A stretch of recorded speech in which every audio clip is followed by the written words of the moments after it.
After Sam died, my mom and Edie got really close. They'd both lost a lot.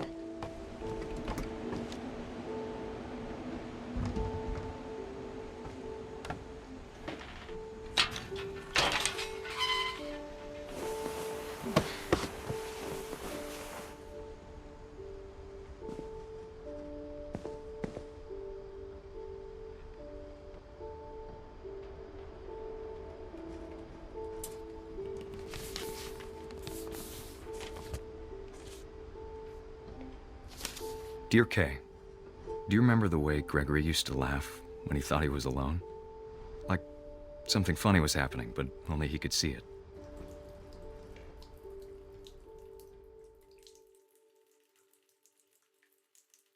I think he saw things the rest of us don't.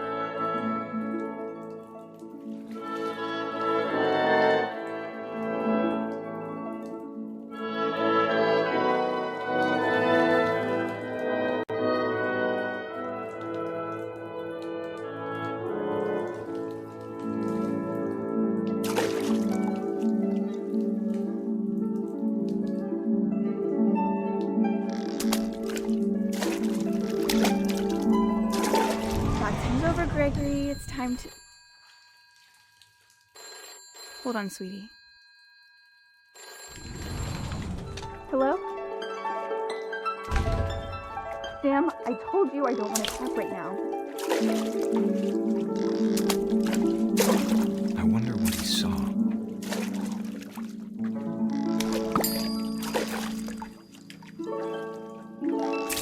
What his world was like.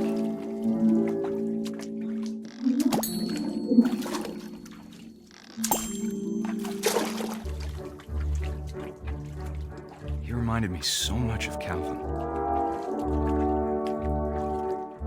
Lost in his imagination. Whatever it was he saw.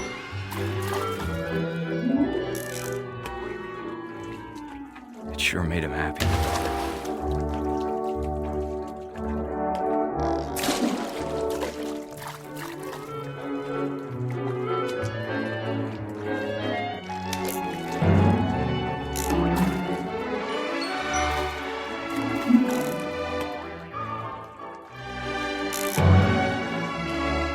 Silly it sounds.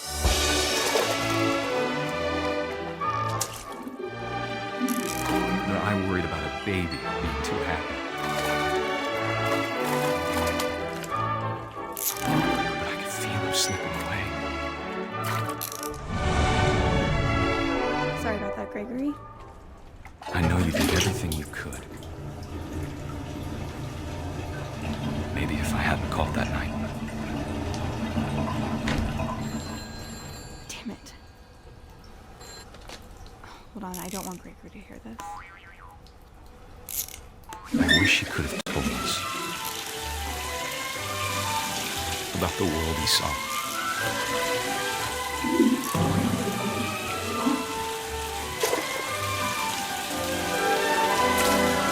There's so much I don't understand about Gregory. About everything.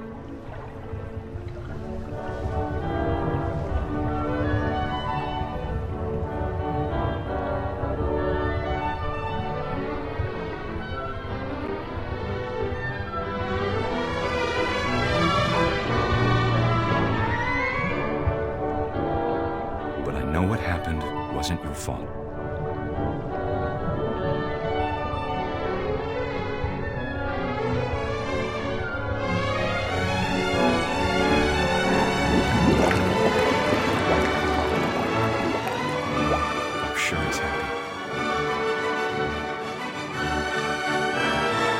Want you to be happy too.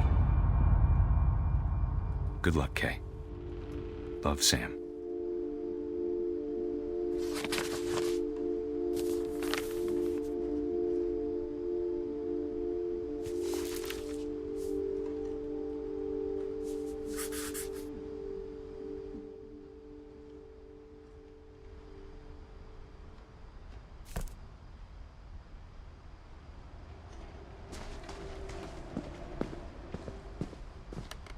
I can't imagine my mom ever writing poetry, and yet...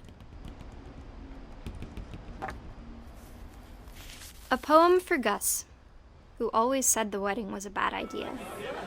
Our father never hit us kids, at least not very hard, before the day my brother said with teenage disregard that he'd be dead before he'd see a wedding in our yard.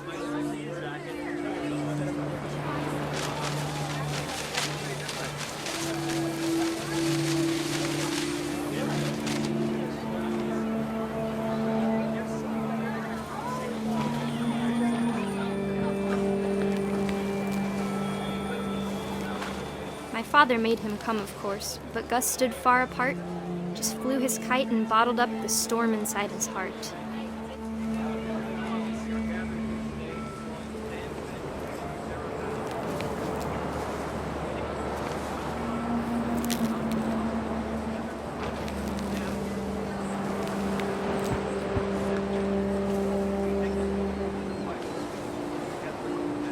I tried to talk him out of it, but though he'd never met her, "We don't need a stepmom," were the words that I now remember. pronounce you husband and wife.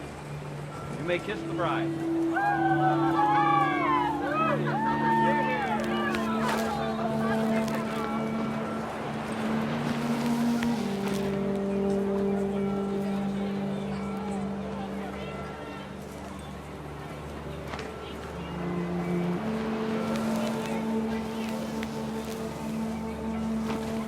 When the time for photos came, Dad ordered him to come here. But Gus declined, and as a sign held up his middle finger.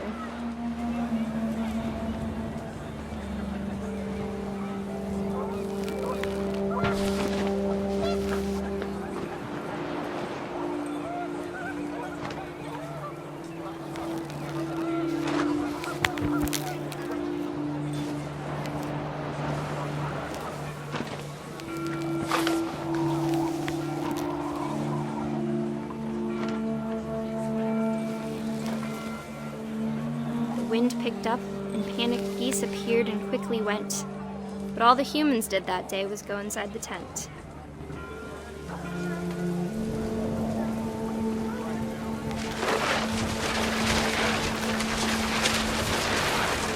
The rain came down in buckets then, but no one seemed afraid that nature might destroy the tent our dad had crudely made.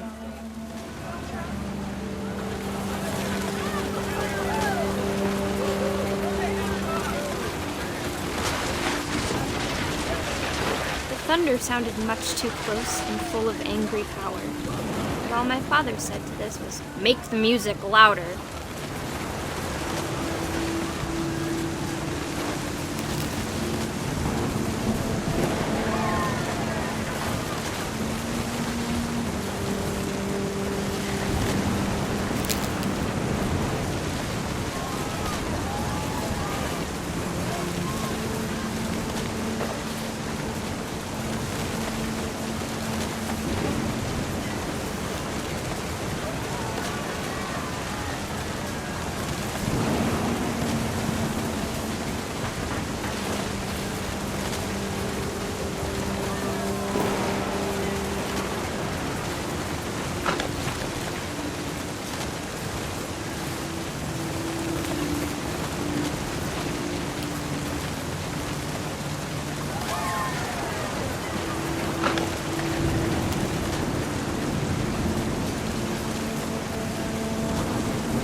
I wish that I could truly say I thought about you on that day.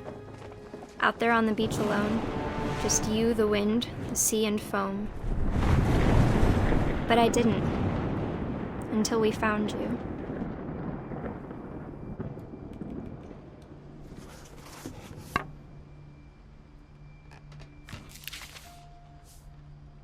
She never talked about him, but Mom told me once if I was a boy, they were going to name me Gus.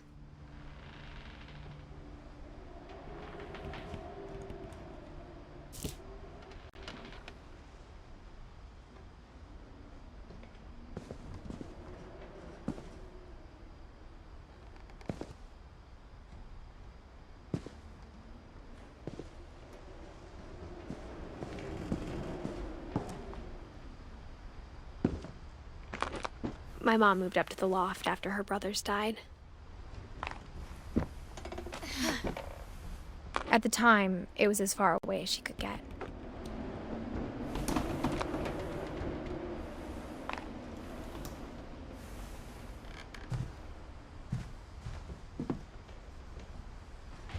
She spent a summer building houses in Calcutta, where she met my dad, Sanjay.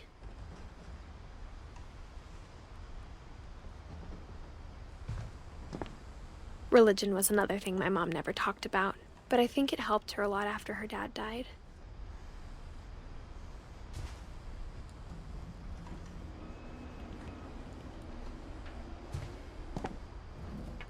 My mom moved to India a week after graduation and got a job teaching English. Louis was born a year later.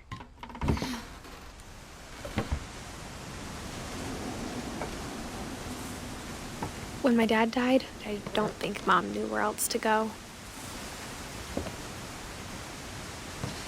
I'm sure Edie was happy to have her back.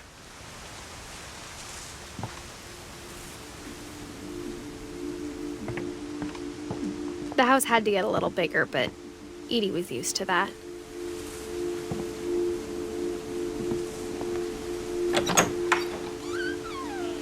And for a while, things were good.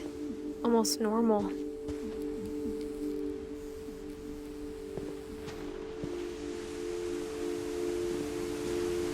But it didn't last. The beginning of the end was Milton's 10th birthday, when Edie gave him a castle.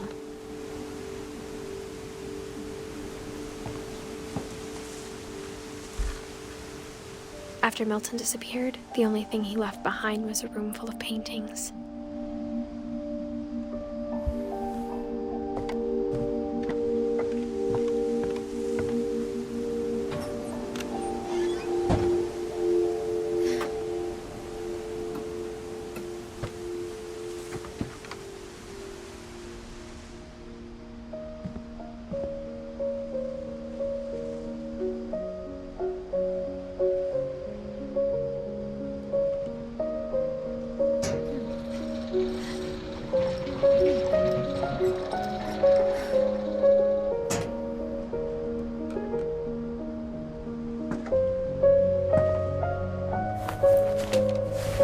Milton Finch in The Magic Paintbrush.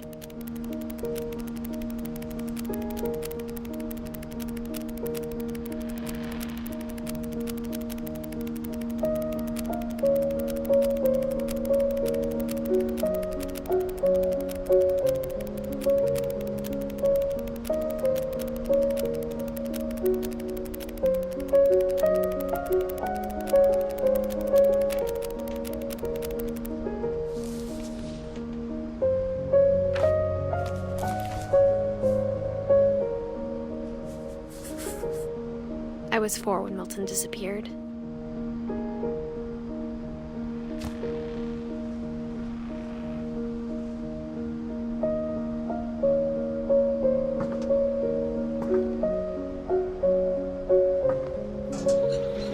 Mom spent months searching for my brother. Then she sealed the doors.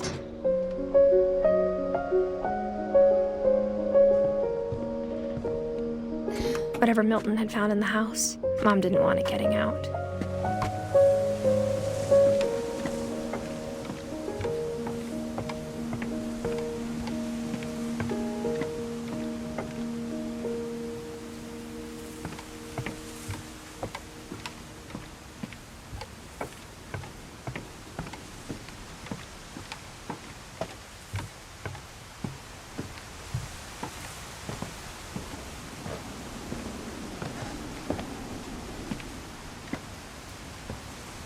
Mom definitely blamed Edie, but I think Louis blamed himself.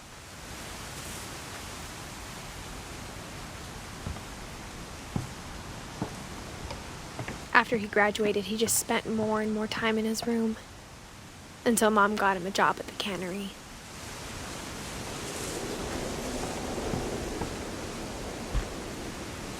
Everyone always told me to stay out of Louis's room, except Louis.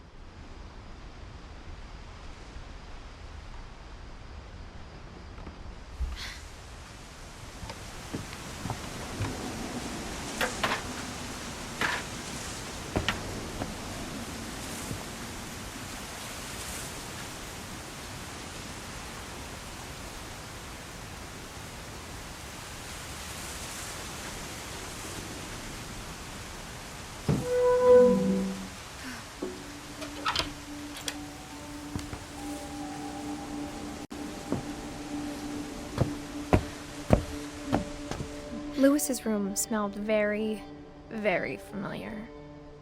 That part of him lived on. Lewis and I spent a lot of time playing games together, but he was surprisingly bad at them. He died a lot.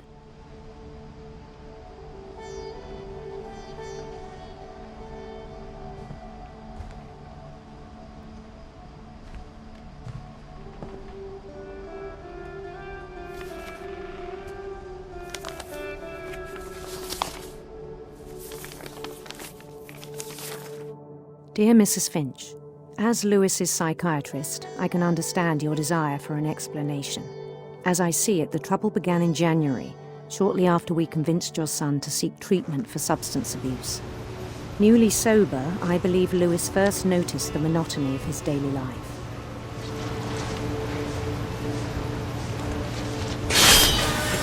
He kept working at the cannery, but he withdrew part of himself. In our sessions, I saw the same behavior. His mind began to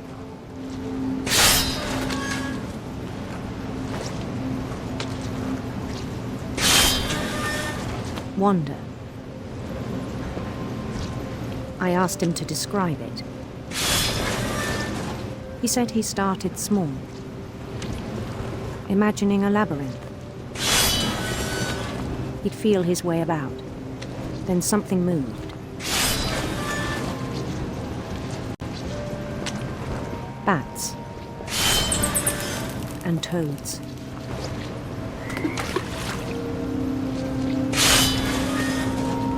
And things that have not names. He knew it was all in his head.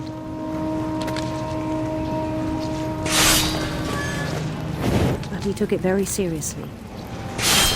I had hoped he'd find himself.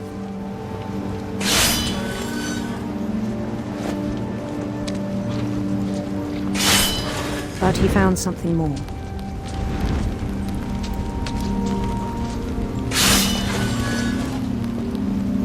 I worried about him then.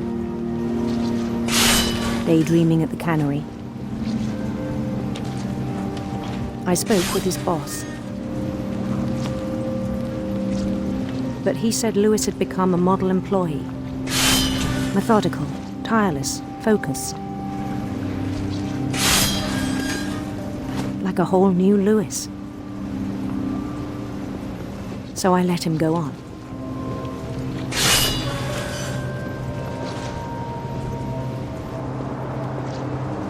I even encouraged him. It seemed very promising at first.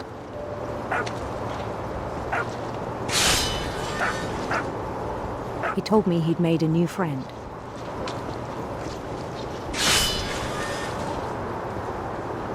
On the edge of a city he named Lewis Topia.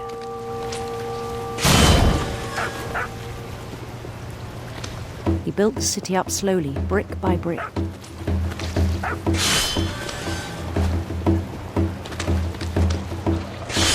Then he made musicians.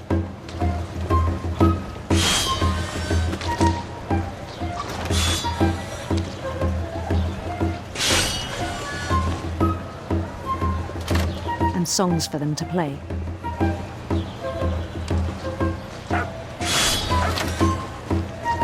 He talked about starting a band. And he was always humming something. Every day his imagination grew stronger.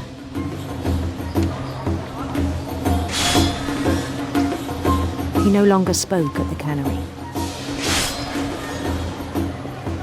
But his chopping was as reliable as ever.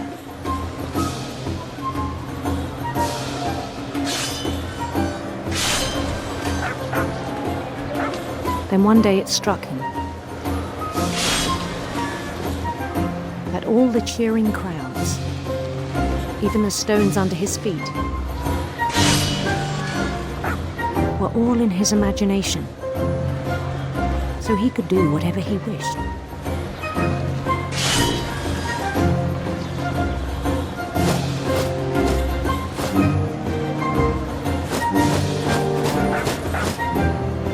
held an election for mayor. And he won. They begged him to stay, but his mind was already wandering. It became a game for him.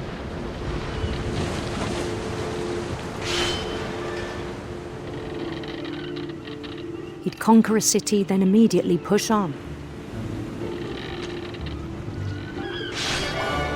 New Louisville.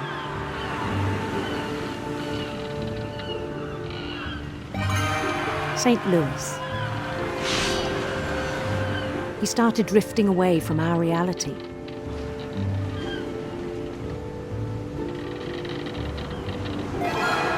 Minneapolis. Until one day he forgot to go home from the cannery. Even as his mother pleaded with him, part of Louis kept sailing on.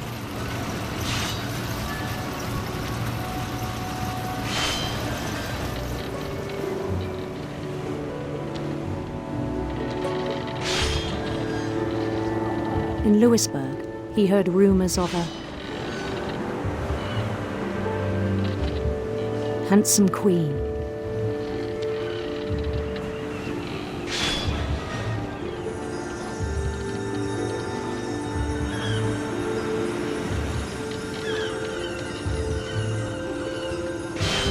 The queen was on her own quest for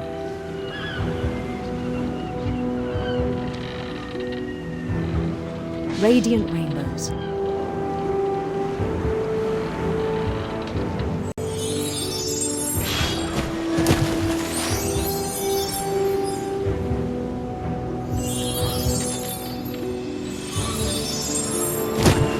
He followed the sound of her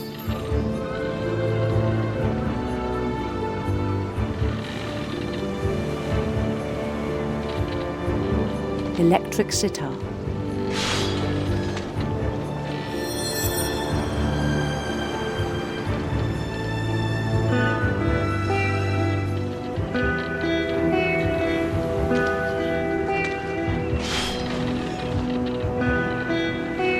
His chase led him to a golden palace east of the sun and west of the moon.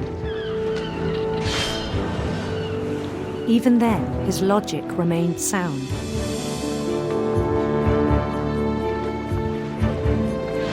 He knew the world was all in his imagination.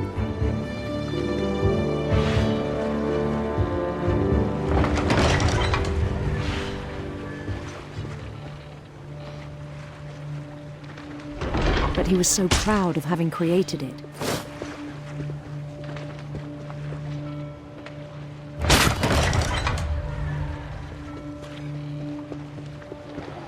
In his own eyes, he'd become something greater than a king.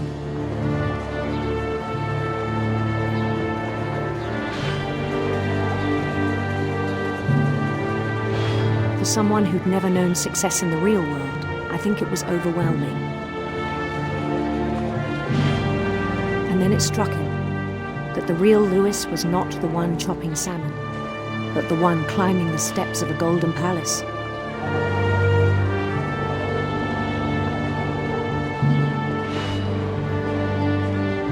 My imagination is as real as my body, he told me. It was hard to argue with him.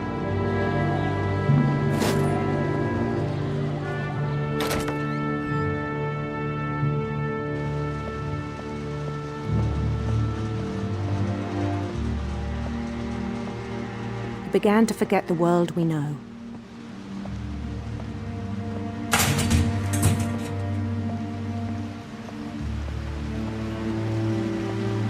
I think it pained him to remember Louis, the cannery worker.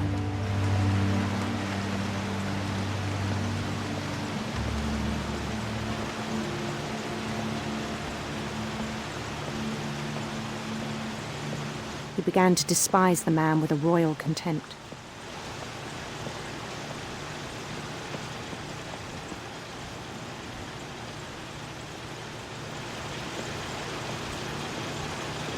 I still thought I could save him. Even after he said he was being crowned king over all the lands of wonder.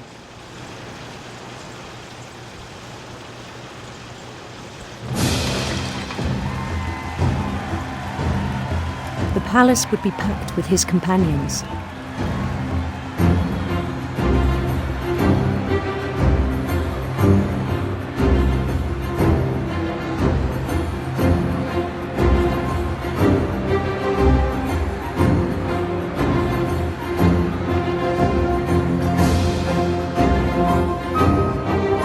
Including the wise Calico who'd insisted on advising him.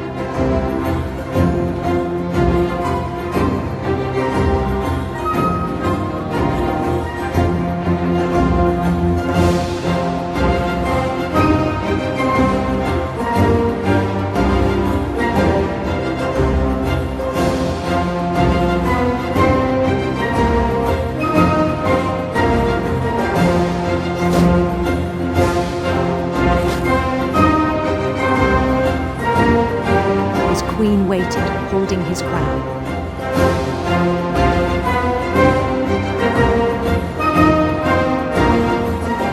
There was only one thing left to do.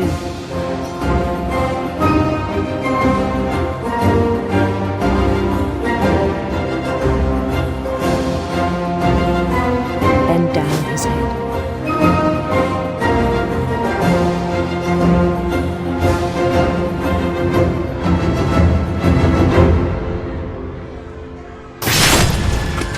I think you know. Mrs. Finch, your son was a kind man who will be missed by all of us who knew him.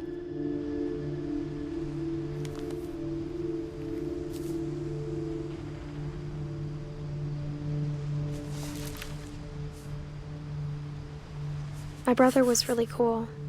I wish you could have met him.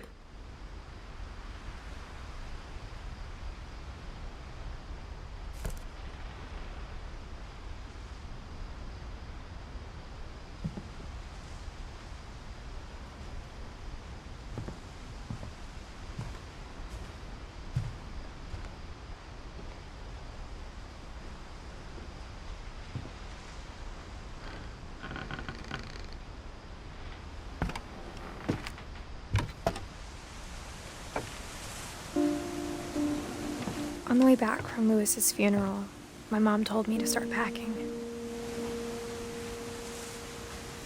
She waited until the day before we left to tell Edie. I'm not sure if she wanted to make it easier or harder.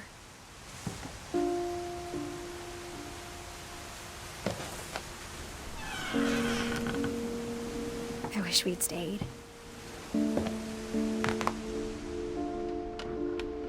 But I understand why we left.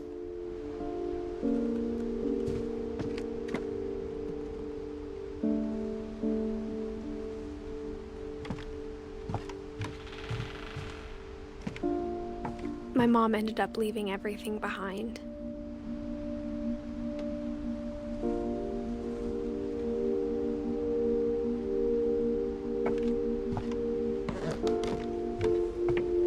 What happened that night had been coming for a long time. Maybe it should have come sooner.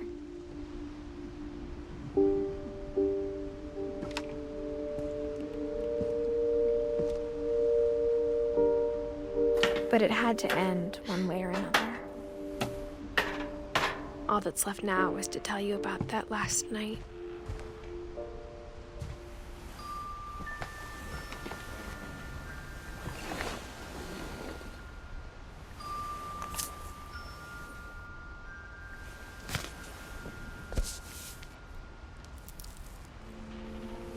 That whole last day, Edie just watched us pack and didn't say a word.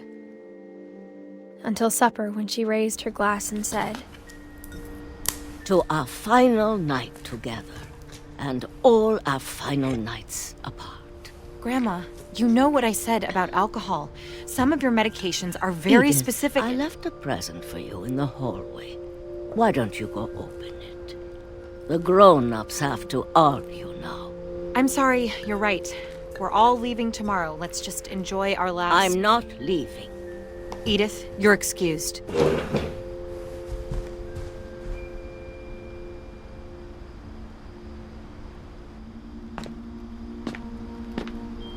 the power had been shut off that morning, but Edie always had plenty of candles. When my mom sealed the library, I don't think she knew about the other entrance.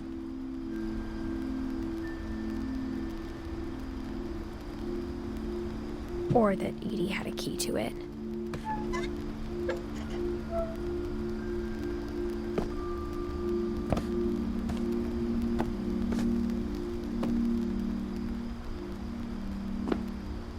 That thing you're afraid of isn't going to end when you leave the house.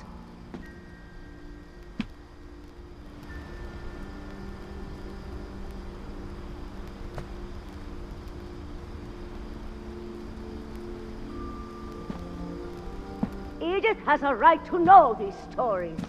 My children are dead because of your stories. I think it's best if Edith and I leave tonight. We'll have the nursing home send a van for you in the morning, okay?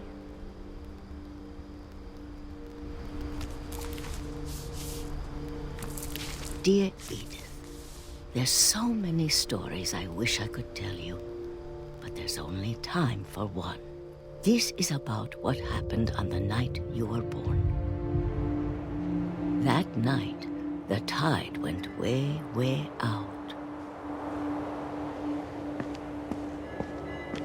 It was the first and last time I ever saw the old house aground. There'd been an earthquake out in the middle of the ocean. They called it the lowest tide in 1,000 years.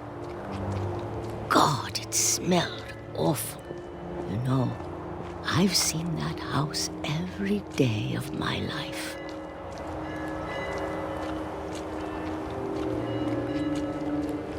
But I never thought I'd go back to it. When the fog rolled in, I lost my way.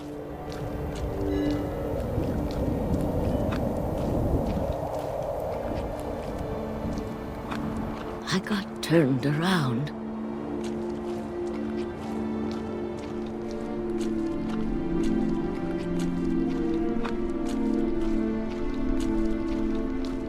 For a while, I wandered.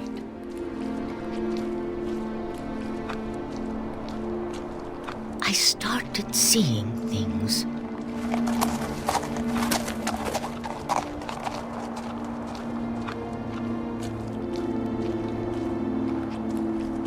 Things I'd forgotten had ever existed.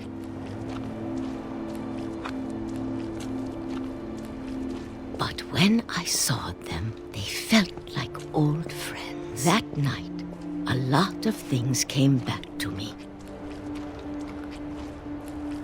Or maybe I came back to them.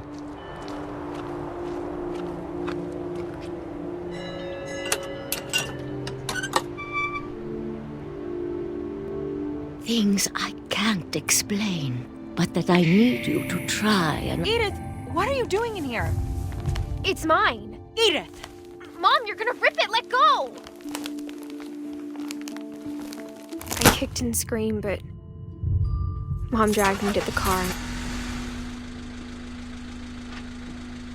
I never saw Great-Grandma Edie again.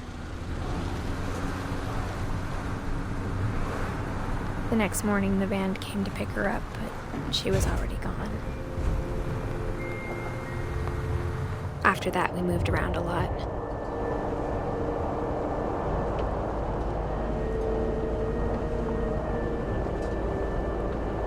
We both tried to make the best of it.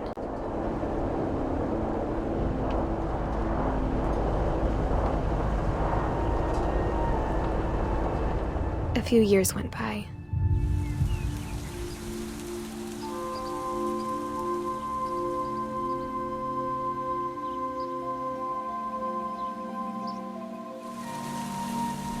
My mom didn't like to talk about it. But she started getting sick a lot. The rest happened pretty quickly. She got better for a while, and then she didn't. And then I was alone.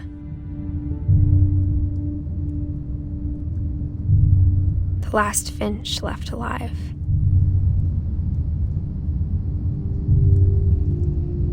Until I found out about you.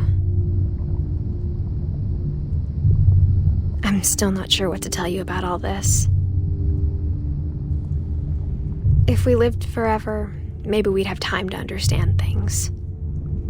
But as it is, I think the best we can do is try to open our eyes. And appreciate how strange and brief all of this is.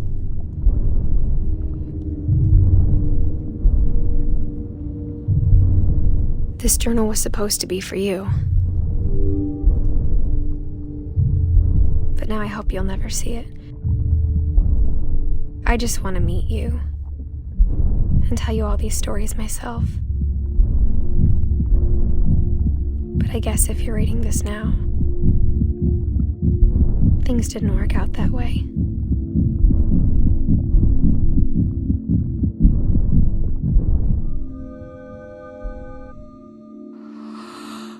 This is where your story begins.